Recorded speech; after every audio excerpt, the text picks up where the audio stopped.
Previously on the creative journey, we've spoken about action leading to creative momentum. Today, we're talking about the other side of that equation, inspiration leading to creative momentum.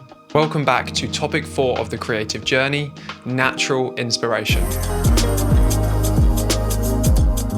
As creatives, I think a lot of us know that you can't rely on these feelings of inspiration to motivate you to do good work. We don't know when they're going to come. It's hard to tap into them. And that's what we were talking about in the previous episode, how action, about how doing can lead to that momentum and allow you to move forward so you can do new things. Go and watch that one if you haven't already. Today, we're talking more about the inspiration side. And though you can't rely on inspiration to pop up when you need it and to motivate you to do the creative projects that you want to do, there are some ways that you can manufacture this inspiration, and for me, one of those is nature. So I want to go back to the start of this conversation. I want to think about who you are as a creative person. You know, what are the elements that make you? Now, your skills, your expertise, your experience in a technical standpoint are all really important parts of you as a creative. But equally, every single one of you are individuals. You know, you've had a unique life experience that nobody else has had in quite the same way. And that has a really important impact on the way that you create and the way that you see the world. I think especially in my industry in film, there's such a technical side to that process that it's easy to get caught up in the learning. And though the learning is super important, there's always so much to learn. You know, cameras, editing, all different bits of equipment, there's so much constantly to learn. It's easy to get stuck on that and think, oh, all I need to do is just learn more and more. And though upskilling is a huge part of our careers and jobs, there's a whole life experience aspect that comes into your work too. And if we just extrapolate this for a second, you lock yourself in an office for 2 years and you just learn. All you do is learn about cameras, practice using a camera, but in an office space. You upskill in that sense. Yes, you'd be very technically adept by the end of it. You know, you'd have all these skills and it'd all be amazing.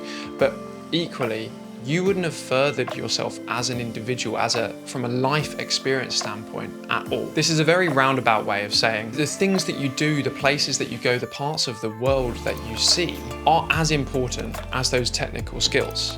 And though you could be a wizard from doing those 2 years, you could also have not experienced any life and thus be quite flat in your creativity as well, because you haven't seen these beautiful things that have inspired you and made you want to create your own version or way of telling that story or that feeling that you saw when you were traveling or doing something out in nature. Now, for me, one of the most powerful ways of inspiring myself through life experience is nature.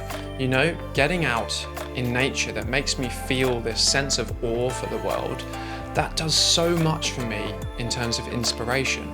It elevates me, it makes me want to tell that feeling or that story of what I've seen in my own way, and the ways of seeing light interacting in the natural world and all these certain pieces kind of reflect themselves on my work and the things that I want to create. So I know personally that if I go camping or hiking in some really remote place or surfing in some crazy location or traveling somewhere different, all of these things kind of add this bit of momentum into my creativity, and I have this real sense to make something. It's not always just documenting those things.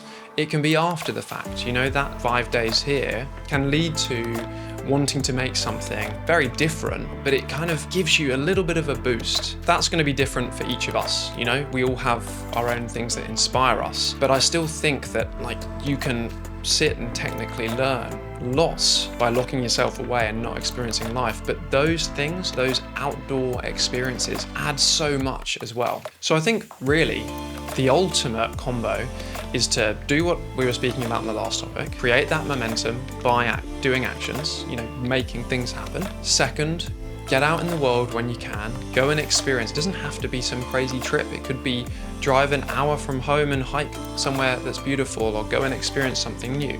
And the third is technically learning. Combine all of those things together and you've got this amazing foundation for the creative work that you're going to do. Just to give a quick personal story to articulate this point, I did a trip to Tasmania with a good friend of mine. It was a hiking trip a couple years ago. It was just so awe-inspiring. You know, we went to a place that I still probably would say is one of my favorite spots in the world. It's just so beautiful. And the energy and creative sort of inspiration that seeing that space and being sort of out in that and feeling like such a tiny speck on this planet, the creative inspiration that made in my life was huge, and that lasted for months and months after. I felt compelled to sort of show that, not just document that, but sort of in other ways showing off the natural world. And I could have not gone and done that trip, you know? I could have prioritized work, I could have stayed practicing in the office, but that experience furthered me creatively, probably more than anything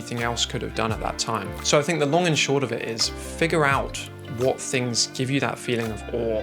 I do think it somewhat needs to be in the natural world, but it could be traveling, it could be in the city, it could be in the mountains. Whatever gives you that feeling of like, wow, and refreshment and sort of inspiration, tap into that and find a way to filter that into your life. You know, like I just said, for me, it's getting out deep in nature and feeling like a tiny speck of a human. Find that for yourself and integrate it and make it as important as learning and as important as work, because that will just give you that boost, and that combined with those other things will create a great foundation for your work. Thank you for watching topic 4 of the creative journey. I hope you enjoyed. Let me know what you think. As always, yeah, creative inspiration. I'm going to be back in a few weeks with another one. I've already got an idea of what I want to talk about, so I will see you then. Thanks for watching.